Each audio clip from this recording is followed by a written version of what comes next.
The orbital fortress hung above the capital world like a crown of steel and fire. Inside its massive throne room, the Dragon King sat motionless on his seat of black metal.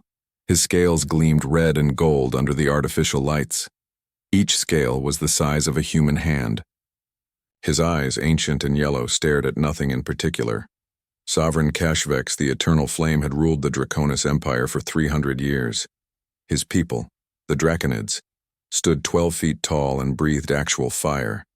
They had conquered 47 star systems through pure strength and combat skill. Every species that tried to fight them had lost. Every warrior who challenged them had fallen, and Kashvex was bored out of his mind. "Next," he said, his voice like grinding stones. Another warrior stepped forward. This one was a Krillian, covered in blue armor that looked like it cost more than a small planet. The warrior bowed deeply, then began to demonstrate combat moves. He was fast and precise. His technique was perfect. He had probably trained for decades. Kashvex watched for 30 seconds, then waved his massive clawed hand in dismissal. "Adequate. Next." The Krillian's face fell. He had failed to impress the king, just like the thousands before him. He would receive no title, no reward, no position of honor. He shuffled away, defeated. This was the Dragon King's challenge, held once every 10 years. Warriors from across the empire came to show their skills, hoping to earn the king's respect. In the past, it had been glorious. Champions had emerged. Legends had been born, but that was long ago. Now, nothing impressed Kashvex anymore. He had seen every fighting style, every weapon, every strategy. 300 years was a long time to watch people try to show off. In the corner of the throne room, servants whispered nervously. The king was getting worse each decade, more dismissive, more cold. Some said his boredom was making him cruel. When a ruler with absolute power stopped caring, bad things happened. Far below the fortress, in the stables on the planet's surface, Marcus Webb was having a very different kind of day. He was mucking out the war beast pens, which was exactly as glamorous as it sounded. The war beasts were massive creatures that looked like a mix between a rhino and a dragon. They smelled like a mix between a garbage dump and a chemical fire. Marcus had been cleaning their pens for 2 years now, and he still hadn't gotten used to the smell. "Could be worse," he muttered to himself, shoveling another load of waste into the disposal chute. Could be unemployed, could be dead. Marcus was human, which meant he was at the bottom of the Empire's social ladder. Humans had only been part of the Draconis Empire for 20 years. The war had been short and brutal. Earth and its colonies had tried to resist, but the Draconids were simply too strong. After the surrender, most humans had been assigned to labor jobs. Marcus didn't mind too much. He was alive, fed, and mostly left alone. He had learned quickly that the key to surviving in the Empire was to keep his head down and not cause trouble. "Hey, human." A Draconid supervisor stomped over, his scales a dull brown color. "You got a message from the Central Registry. Go check the terminal." Marcus frowned. Messages from the Central Registry were never good news. They usually meant more work or schedule changes. He wiped his hands on his pants and walked to the stable's communications terminal. The screen showed an official notification. As Marcus read it, his stomach dropped through the floor. "Congratulations. You have been registered for the Dragon King's challenge. Report to Arena Stellaris in 48 hours. Failure to appear will result in execution for cowardice under Imperial Law Section 7, subsection 12. Marcus read it again, then a third time. Then he started laughing because the only other option was screaming. "No, no, no, no," he said, frantically typing on the terminal. "There's been a mistake. I'm not a warrior. I clean animal poop for a living." He pulled up his records. Sure enough, there was the error. A clerical droid had somehow mixed up Marcus Webb, stable worker, with Marcus Weaver, a human mercenary. The droid had registered the wrong Marcus. Marcus immediately filed a correction request. 20 minutes later, the response came back. Registration cannot be changed within 72 hours of challenge commencement. Imperial Law Section 7, subsection 8. Withdrawal from challenge is forbidden once registered. Punishment for withdrawal is death. Marcus stared at the screen. This couldn't be happening. This was insane. He had never held a weapon in his life. The most dangerous thing he had ever done was accidentally insult a Draconid officer's mother and then run very, very fast. He spent the next day trying everything. He appealed to supervisors. He filed complaints.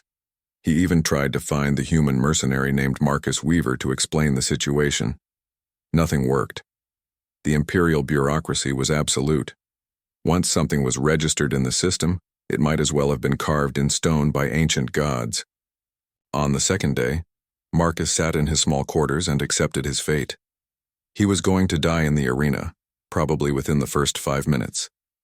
He would be stepped on by some massive warrior or accidentally burned alive by a Draconid showing off their fire breathing. But as he sat there, something occurred to him. He had nothing to lose. Absolutely nothing. If he was going to die anyway, he might as well go out in a way that meant something, or at least in a way that was interesting. Marcus had always been good at one thing: noticing details that others missed. It came from being invisible. When you were human in a Draconid empire, people didn't really see you, they looked right through you. So Marcus had spent 2 years watching and listening. He had noticed things about the empire, stupid things, inefficient things, things that made no sense but existed because nobody questioned them. He had noticed that the Dragon King's court was a mess of pointless ceremonies and wasteful traditions, and he had noticed from watching the broadcasts of previous challenges that the Dragon King wasn't really looking at the warriors. His eyes were distant, disconnected. The great sovereign Kashvex, the eternal flame, was going through the motions, trapped in his own success. An idea began to form in Marcus's mind. It was a stupid idea, an absolutely insane idea. But it was better than just accepting death quietly. Marcus Webb wasn't a warrior. He couldn't impress the Dragon King with strength or skill. But maybe, just maybe, he could do something nobody had tried in 300 years. He could surprise him. Marcus spent his last free hours preparing. He borrowed a holographic projector from the maintenance department. He compiled data from public records. He built something that had probably never been brought into the Dragon King's arena before. A presentation. When the transport ship came to take him to Arena Stellaris, Marcus climbed aboard with a small bag and a determined expression. The other warriors on the ship ignored him. To them, he was already dead. Marcus smiled to himself. They were probably right. But if he was going to die, he was going to make it memorable. Arena Stellaris was the largest structure Marcus had ever seen. It could hold 500,000 spectators, and today it was completely full. Beings from every corner of the Empire had come to watch the challenge. The air hummed with excitement and bloodlust. Marcus stood in the waiting area with thousands of other competitors. He felt like a mouse in a convention of lions. To his left, a Draconid warrior was practicing with a plasma sword. Each swing made the air crackle with energy. The Draconid stood 8 feet tall, and that was considered small for his species. His red scales were polished to a mirror shine. To his right, a Thoraxian hive warrior clicked its mandibles together nervously. The insect-like creature had 4 arms, each holding a different weapon. Its compound eyes reflected the arena lights like tiny rainbows. Everywhere Marcus looked, he saw professional killers. Warriors who had trained their entire lives for this moment, soldiers who had won 100 battles, champions from a dozen worlds. And then there was Marcus, who once twisted his ankle stepping off a curb. All competitors' attention. A voice boomed through the arena. The Dragon King's challenge will now commence. You will be called in order. Impress the sovereign and you will be rewarded beyond measure. Fail, and you will be forgotten. The first competitor was called. A Draconid general named Thraxus strode into the arena like he owned it. His scales were battle-scarred and dark as coal. He wore the marks of 100 campaigns. Marcus watched on the viewing screens as Thraxus faced 50 combat drones simultaneously. The general moved like liquid death. His claws tore through metal. His tail smashed drones aside. Fire erupted from his mouth, melting others where they stood. In 3 minutes, all 50 drones were destroyed. The crowd roared. It was an incredible display of raw power and skill. Marcus looked at the Dragon King on his throne. Kashvex was watching, but his expression didn't change. After a moment, the king simply said, "Adequate. You fought well." That was it. No praise, no reward. Just dismissal. General Thraxus's face showed shock, then anger. He had expected glory. Instead, he got the same treatment as everyone else. He bowed stiffly and left the arena. The next competitor was a Krillian battle monk. She demonstrated perfect tactical simulations, showing how she would conquer 3 star systems with minimal losses. Her strategy was flawless. Her presentation was clear and professional. Kashvex listened, nodded once and said, "Competent," then waved her away. Marcus began to understand. The Dragon King had seen everything. Every fighting style, every strategy, every demonstration of power. For 300 years, beings had tried to show him how strong they were, and Kashvex had seen it all so many times that it meant nothing anymore. A cyborg assassin went next. He survived impossible death traps, poison, extreme temperatures, and attacks from multiple angles. His augmented body was a marvel of technology and training. The crowd loved it. Kashvex called it acceptable and moved on. Hour after hour, warrior after warrior failed to truly impress the Dragon King. Some got brief nods. Some got single-word acknowledgments. None received what they had come for. Genuine respect from the eternal flame. Marcus watched all of this from the waiting area. His turn was coming soon, very soon. His heart was pounding so hard he could hear it in his ears. Human stable worker Marcus Webb, the announcement system called. "You are next." Marcus picked up his bag containing the holographic projector. His hands were shaking. He walked toward the arena entrance on legs that felt like they were made of water. As he stepped into the bright lights of the arena, the crowd's reaction was immediate. Laughter. Lots of laughter. Some confused muttering. One voice shouted, "Is this a joke?" Marcus was wearing his stable worker uniform because he didn't own anything else. He was 5'9", which made him tiny compared to most species here. His brown hair was messy.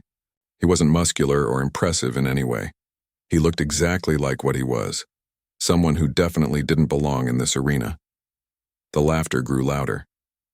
Marcus felt his face burning red, but he kept walking to the center of the massive space. Above him, on his throne of black metal, the Dragon King finally looked up. Kashvex's ancient yellow eyes focused on Marcus with something that might have been curiosity, or possibly confusion. "Human!" Kashvex's voice boomed across the arena.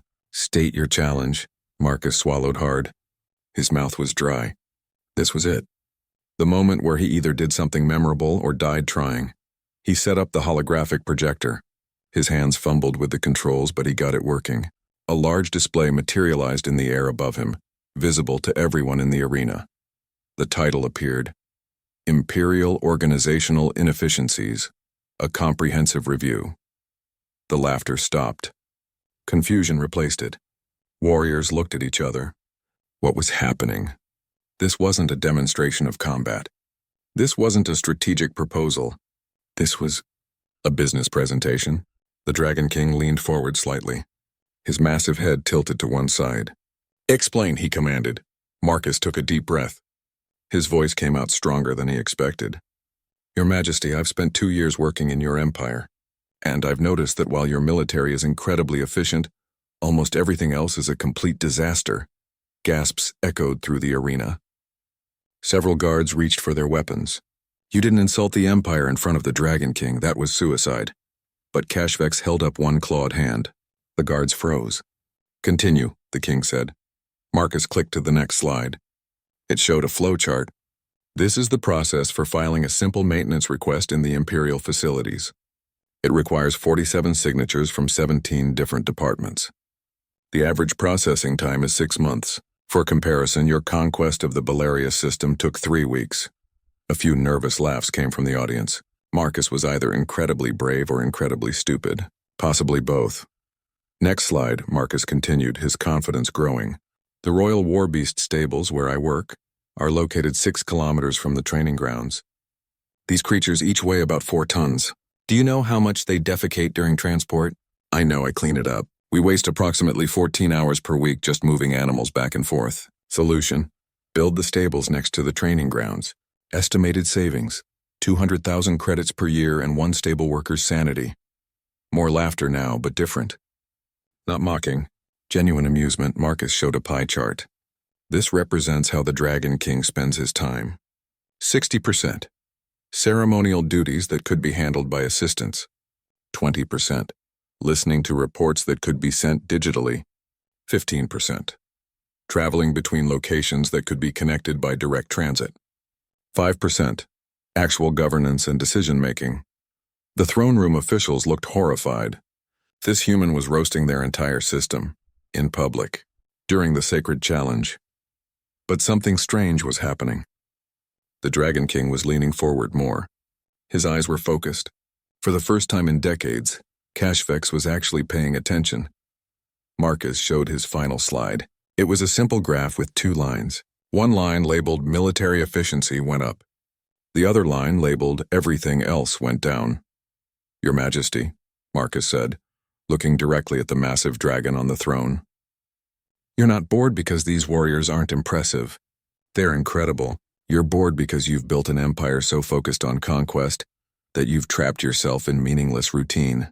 You don't need better warriors. You need better systems. Silence filled the arena. Not a single being moved.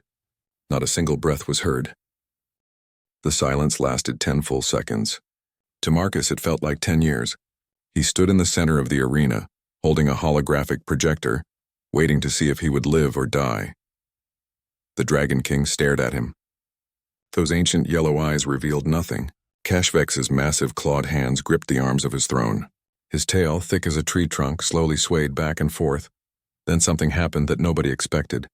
The Dragon King's mouth opened.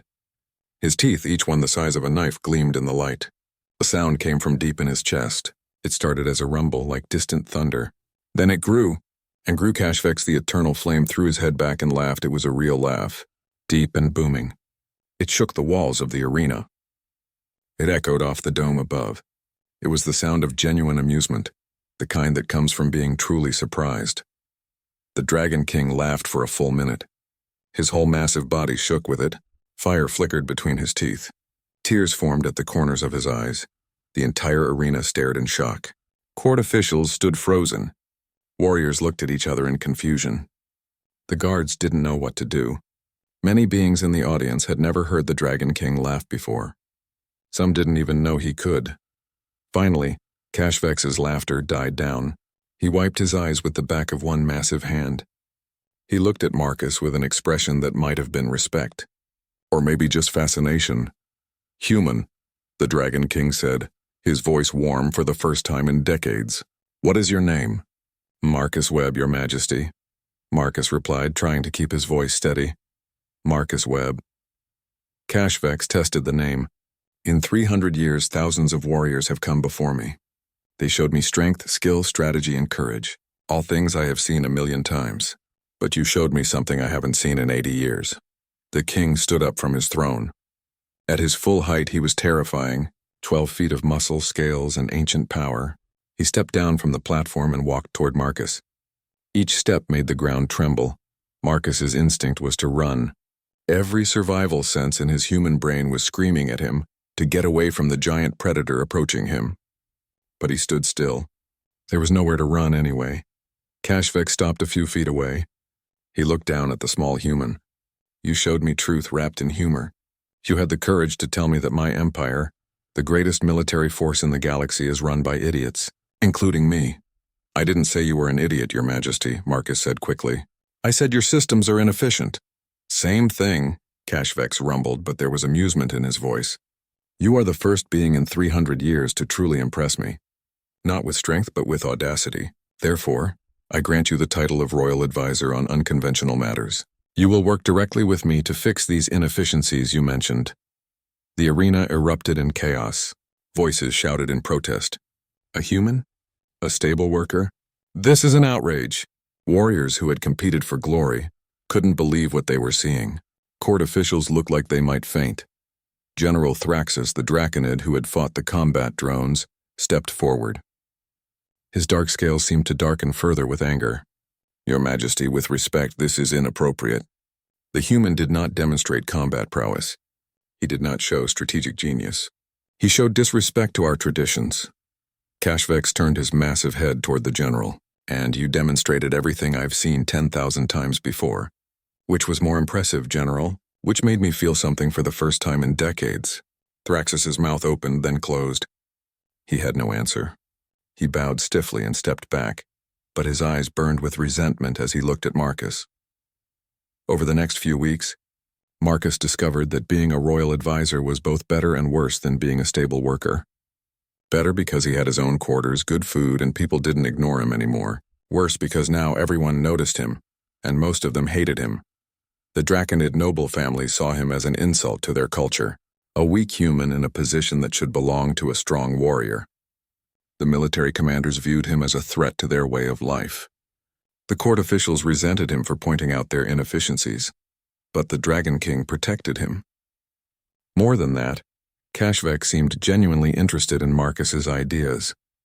They met daily in a private chamber away from the formal court. "Explain this concept to me again," HFY said one day, looking at a report Marcus had prepared. "Work-life balance. What does it mean?" Marcus leaned back in his chair. He was getting used to talking to a 12-foot dragon without panicking. "It means not spending every waking moment working. Your commanders and officials are exhausted. They make mistakes because they're tired. If you let them rest, they'll perform better." HFY tilted his head. "Draconids are strong. We don't need rest like weaker species." "Everyone needs rest," Marcus said. "Your Majesty, when was the last time you did something just for enjoyment? Not for duty, not for ceremony, just because it made you happy?" The Dragon King was silent for a long time. "I don't remember," he finally admitted. "That's the problem," Marcus said gently. "You've been ruling for 300 years without a break. No wonder you're bored. You've forgotten what joy feels like." HFY stared at him. "And humans are different?" "Humans are weak," Marcus said honestly. "We're small, slow, and fragile. We survive by being adaptable, by finding creative solutions, by laughing even when things are terrible, especially when things are terrible. Humor helps us cope with being at the bottom of the food chain." The Dragon King considered this. "Teach me," he said suddenly. "Teach you what?" "Teach me to be human. Not literally. But teach me this adaptability, this humor. I want to remember what it feels like to be surprised." So Marcus did something that no advisor in the Empire's history had ever done. He started showing the Dragon King human entertainment. Comedy shows, satirical plays, stories where the underdog won through cleverness instead of strength. At first, HFY didn't understand the humor, but slowly he began to laugh again. Real laughs, not forced ones. The Empire's elite watched this transformation with growing concern. Their strong, frightening Dragon King was changing. He smiled sometimes. He made jokes. He questioned traditions that had existed for centuries. And it was all because of a human. General Thraxus watched most carefully of all. He gathered other military commanders in secret meetings. They shared their concerns. The Dragon King was becoming soft, weak, corrupted by human thinking. If this continued, the Empire would lose its strength. Someone needed to act. One night, Marcus was working late in his office when he heard something unusual. Voices in the hallway outside speaking in low, urgent tones. He moved quietly to the door and listened. Must act soon, before the king's corruption spreads further. The human has made him weak. He laughs now, laughs. A Dragon King should inspire fear, not amusement. Once both are eliminated, we can restore the Empire to its proper glory. Marcus's blood ran cold. He recognized one of the voices. General Thraxus. They were planning a coup. They were going to kill the Dragon King and blame it on Marcus. He needed to warn HFY immediately. But as Marcus reached for his communicator, the door burst open. 3 Draconid soldiers stood there, weapons drawn. Behind them, General Thraxus smiled coldly. "Hello, human," the general said. "We need to have a conversation." Marcus stood very still as the 3 armed Draconid soldiers surrounded him. Running would be pointless. Fighting would be suicide. So he did the only thing he could do. He bought time. "General Thraxus," Marcus said, trying to keep his voice calm. "Breaking into a royal advisor's quarters. That's pretty bold. Also pretty illegal." Thraxus stepped into the room. His dark scales gleamed in the dim light. "Laws are written by those in power. Soon I will have power again, and you, human, will be remembered as a traitor who tried to assassinate the Dragon King." "That's your plan?" Marcus asked.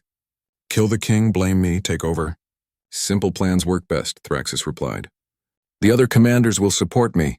Many of the noble families already agree that the king has been corrupted. By tomorrow, the Empire will return to its proper path. A path of strength, not weakness. Marcus's mind raced. He needed to warn Cashvex, but there was no way to reach his communicator without getting killed. He needed a different approach.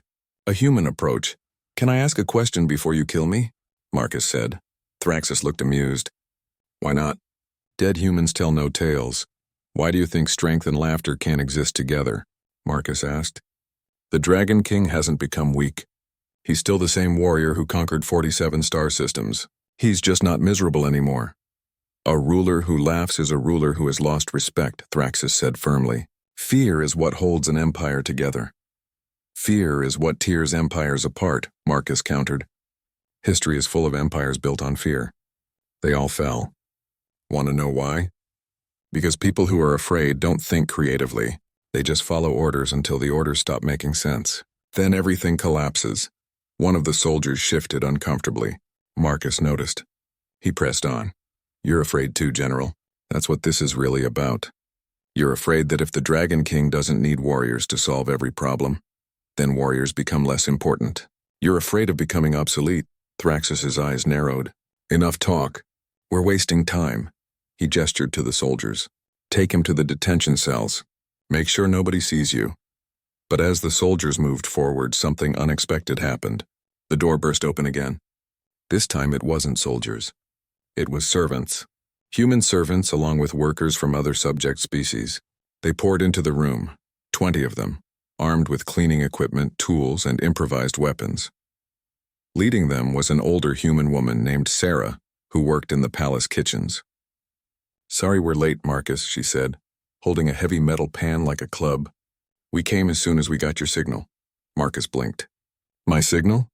Sarah pointed to Marcus's desk. His communicator was lying there and its emergency beacon was blinking. Marcus hadn't activated it. But then he saw a small maintenance drone hovering near the ceiling. Someone had programmed it to activate the beacon. "We've been watching you, Advisor," Sarah said. "The invisible people. The ones nobody pays attention to. We clean the halls. We serve the food. We hear everything. And we've been organizing," Thraxus laughed. It was not a pleasant sound. "You think servants with cooking pans can stop Draconid soldiers? This is pathetic." "Maybe," Sarah agreed. "But you can't kill us all quietly. And if we make enough noise, the Dragon King will hear. So you have a choice, General. Leave now. Or explain to His Majesty why you're in the Royal Advisor's quarters with armed soldiers." Thraxus's expression turned ugly. He was caught. If he killed everyone here, it would be impossible to cover up. If he retreated, his coup would be exposed. He was trapped by his own plan. "This isn't over," Thraxus growled. He turned and left, his soldiers following. But his eyes promised violence. Once they were gone, Marcus let out a breath he'd been holding. "Thank you. All of you. You saved my life. You helped the Dragon King see us as people, not tools," Sarah said simply. "So we help you." Marcus spent the rest of the night contacting his network of invisible people throughout the palace. By morning, he had a complete picture of the conspiracy. 12 high-ranking military commanders, 8 noble families. They planned to strike during the next formal ceremony, when security would be focused on the crowd. He brought all of this information to Cashvex. The Dragon King listened to Marcus's report in silence. His expression was unreadable. When Marcus finished, Cashvex stood and walked to the window. He stared out at his empire for a long time. "I could crush this rebellion easily," Cashvex finally said. "Arrest them all. Execute the leaders. Rule through fear again." "You could," Marcus agreed, "but that would prove them right, wouldn't it?" The Dragon King turned back to Marcus. "They say I've become weak. If I simply use force, I'm showing them that force is the only answer. Nothing changes. So what do you want to do?" Marcus asked. Cashvex smiled. It was a strange expression on a dragon's face. "I want to prove that strength and wisdom can exist together. You gave me a presentation that changed my life. Now I want you to do it again, but this time, I want you to compete against General Thraxus." "Compete how?" Marcus asked nervously. "A test of leadership," Cashvex said. "Not combat. Not traditional strategy. Something different. Something that shows everyone in the Empire what real leadership means." And so it was announced. 3 days later, the arena would host a new kind of challenge. Marcus Webb and General Thraxus would each govern a simulated colony, facing multiple crises. Whoever managed better would win. The loser would be exiled from the Empire forever. The news spread across all 47 star systems. This was unprecedented. A human stable worker turned advisor, competing directly against a decorated Draconid general. Some species bet on Marcus. Most bet on Thraxus, but everyone wanted to watch. Marcus spent the 3 days preparing. He studied leadership theories from a dozen different species. He reviewed historical crises and how they were resolved. He barely slept. On the other side of the palace, Thraxus also prepared. But his preparation was different. He studied military protocols. He reviewed command structures. He prepared to lead the way he always had, through strength and decisive action. The day of the challenge arrived. The arena was packed again. Even more beings than before. This time the crowd included representatives from subject species who usually couldn't afford tickets. The Dragon King had made this event free to all. Marcus and Thraxus stood on opposite sides of the arena. Between them, massive holographic displays showed their simulated colonies. Each colony had 10,000 inhabitants. Each faced the same problems: food shortage, disease outbreak, and an external military threat. The Dragon King's voice boomed across the arena. "Begin." Thraxus moved immediately. He declared martial law in his colony. All resources were rationed according to military priorities. He organized the population into work units. He prepared defensive positions for the military threat. His approach was efficient and organized. Marcus took a different path. He called a town meeting. He asked the colonists what solutions they could think of. He formed committees with representatives from different groups. His approach looked chaotic compared to Thraxus's orderly system. An hour into the simulation, Thraxus's colony was running like a military machine. Marcus's colony was still arguing about what to do. The crowd murmured. It looked like the general was winning easily, but then problems started appearing. Thraxus's colonists began resisting the strict rationing. Crime increased. Sick people hid their symptoms because they feared being quarantined. The external military threat attacked, and the colony's defenses were strong. But internal unrest weakened them from within. Marcus's colony was slower to respond to threats, but when solutions came, they came from the colonists themselves. A doctor found a creative treatment for the disease using local plants. A farmer suggested a new crop rotation that increased food production. When the military threat attacked, civilians volunteered to help defend their homes because they felt invested in the colony's future. 2 hours passed. Then 3. The simulation entered its crisis point. Both colonies faced their breaking point.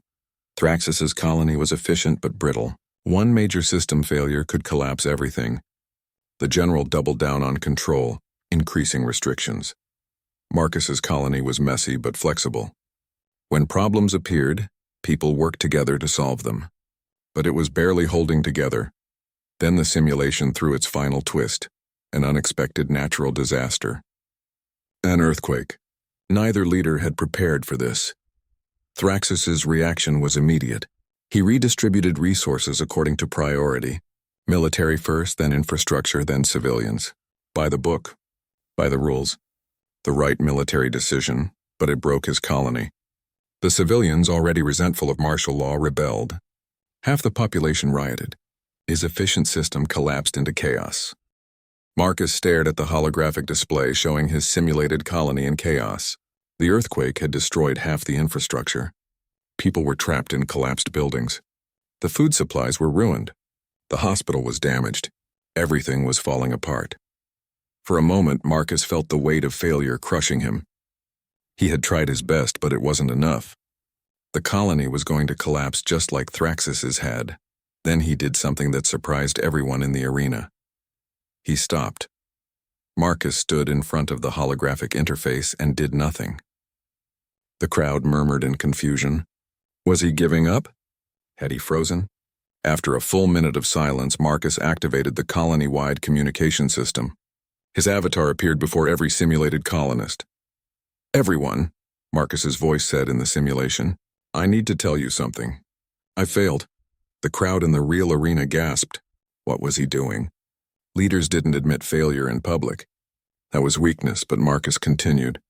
"I've tried to manage this crisis the best I could. But I was wrong. I made mistakes.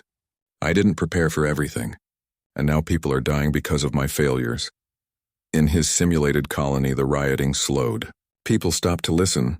I can't fix this alone, Marcus said. I don't have all the answers. But you do. Each of you knows something I don't. Each of you has skills I don't have, so I'm asking for your help. Not as your leader giving orders, but as one person asking others what we should do together. It was the most unleader-like thing anyone had ever heard. Admitting weakness, asking for help, showing vulnerability. But something changed in Marcus's colony. The simulated colonists started talking to each other. A construction worker knew which buildings could be salvaged. A teacher organized children to sort through supplies. A retired engineer designed emergency shelters. A cook figured out how to stretch the remaining food. They weren't following orders. They were solving problems together. Slowly, incredibly slowly, Marcus's colony began to stabilize. It wasn't pretty. It wasn't efficient like a military operation. But it was working. People were taking ownership of their own survival. The Dragon King leaned forward on his throne, watching intently. In Thraxus's colony, the simulation showed total collapse. The general had tried to restore order through force, but that only made things worse. His colony ended in complete failure. Marcus's colony barely survived. Many people died. Infrastructure was damaged. Resources were low. But the colony held together. The people were united. They had weathered the storm by working together. The simulation ended. The arena was completely silent. No one knew what to say. Technically, Marcus had won because his colony survived. But it had been messy, chaotic. Nothing like the orderly military precision everyone expected from leadership. Cashvex stood up from his throne. He descended to the arena floor. Both Marcus and Thraxus stood there waiting for judgment. The Dragon King looked at Thraxus first. General, you led with strength and precision. Your strategies were perfect according to military doctrine, but you never adapted when your colonists needed something different. You saw their resistance as weakness to be crushed, not as information to be heard. Thraxus's jaw was tight, but he bowed. He knew he had lost. Then Cashvex turned to Marcus. And you, human. You led with uncertainty, with doubt. You admitted failure in public. By every military standard, you should have lost. Marcus braced himself for criticism. But you won, Cashvex continued, because you understood something that I have forgotten in 300 years of ruling. True strength isn't about never failing. It's about how you respond when you do fail. It's about knowing when to ask for help. It's about trusting others to be strong when you cannot be. The Dragon King's voice carried across the entire arena. I have ruled this empire through fear and power. I have conquered worlds. I have defeated every enemy. But I've also been alone in my strength, and that loneliness has made me bitter, bored, cruel. Cashvex looked out at the crowd, at the thousands of beings from dozens of species. This human showed me something I should have learned centuries ago. An empire built only on strength will always be fragile, but an empire that combines strength with wisdom, power with compassion, conquest with cooperation, that empire can be truly eternal. The Dragon King turned back to Thraxus. General, you are not exiled. You are reassigned. You will work under Marcus Webb as his deputy. You will learn these human methods. You will teach him military discipline. Together you will build something new. Thraxus looked like he had bitten into something sour, but he was a soldier. He bowed and accepted his orders. Furthermore, Cashvex announced, I am reforming the empire. Subject species will have representatives in government. Humans will serve in advisory positions across all departments. We will establish the Adaptive Solutions Corps, a group dedicated to solving problems through creativity instead of force. Marcus Webb will lead this initiative. The crowd erupted. Some cheered, some protested, but everyone understood that something fundamental had changed. Over the next 5 years, the Draconis Empire transformed. It didn't happen overnight. There was resistance. There were setbacks. Some of the old military families never accepted the changes. But slowly, the empire became something different, something better. Humans and other subject species gained more freedom. They contributed ideas that had never been considered before. A Thoraxian engineer designed ships that were faster than Draconid models. A Krillian diplomat negotiated treaties that prevented wars before they started. A human programmer streamlined the bureaucracy that Marcus had mocked in his first presentation. The empire was still strong, still powerful, But now it was also innovative, flexible. More species wanted to join voluntarily instead of being conquered. General Thraxus, to everyone's surprise including his own, became one of Marcus's closest allies. He never fully embraced human philosophy, but he learned to respect it. And Marcus learned from Thraxus too, gaining discipline and strategic thinking that balanced his creativity. 5 years after the challenge, Marcus stood on a balcony overlooking the capital city. The city had changed. It was still impressive and strong, but now it also had art galleries, entertainment districts, parks where different species gathered freely. The city felt alive in a way it never had before. Thinking deep thoughts, Ambassador General? A voice rumbled behind him. Marcus turned. Kashvex stood there, his massive form outlined against the setting sun. The Dragon King had aged well. He looked more relaxed now, less like a statue and more like a living being. Just remembering, Marcus said. 5 years ago I was cleaning animal poop. Now I'm helping run an empire. It's surreal. You changed my life, Kashvex said simply. You made me laugh. That seems like a small thing, but it reminded me what joy felt like, and from that one laugh everything else followed. I just pointed out some inefficiencies, Marcus said modestly. You did more than that. Kashvex looked out over the city. You reminded me that even dragons can learn new tricks. That strength doesn't mean being rigid. That power without wisdom is just violence. They stood in comfortable silence for a moment. Then Marcus smiled. Your Majesty, can I ask you something? Always. Do you regret any of it? The changes? Sharing power? Kashvex considered the question. I regret that it took me 300 years to learn what you understood instinctively. That being strong doesn't mean being alone. That the greatest power is lifting others up, not pushing them down. That's very philosophical for a giant dragon, Marcus said. I learned from a stable boy. Kashvex replied, and there was warmth in his voice. The best teacher I ever had. The sun set over the empire. In the city below, a draconid child played with a human child laughing together. A Thraxian street vendor sold food to a Krillian customer, chatting like old friends. Music drifted up from the entertainment district, mixing species styles into something new. The Draconis Empire was still the most powerful military force in the galaxy. But now it was more than that. It was a place where strength and wisdom walked together, where different species didn't just coexist but actually collaborated. Marcus thought about that day in the arena, when he had stood before the Dragon King with nothing but a presentation and hope. When he had made a tyrant laugh and accidentally changed history. You know what's funny? Marcus said. What? I still don't know how to fight. If someone challenged me to combat, I'd lose in about 5 seconds. Kashvex's laugh echoed across the balcony. It was a sound that had become common in the palace over the years. A sound that reminded everyone that even the strongest beings could find joy. That's what makes you perfect for this job, the Dragon King said. You never forget that you're not the strongest or the smartest or the most powerful. So you never stop learning, never stop adapting, never stop asking for help when you need it. Humanity's secret weapon, Marcus said with a grin. We're too weak to rely on strength alone, so we have to be clever instead. Not just clever, Kashvex corrected. Wise, there's a difference. They watched the city lights come on as darkness fell. Somewhere in the Empire, other species were watching and learning from what the Draconis Empire had become. Some would follow this example. Others would reject it. But the idea was out there now, spreading like seeds in the wind. An empire didn't have to be built on fear alone. Power and compassion could coexist.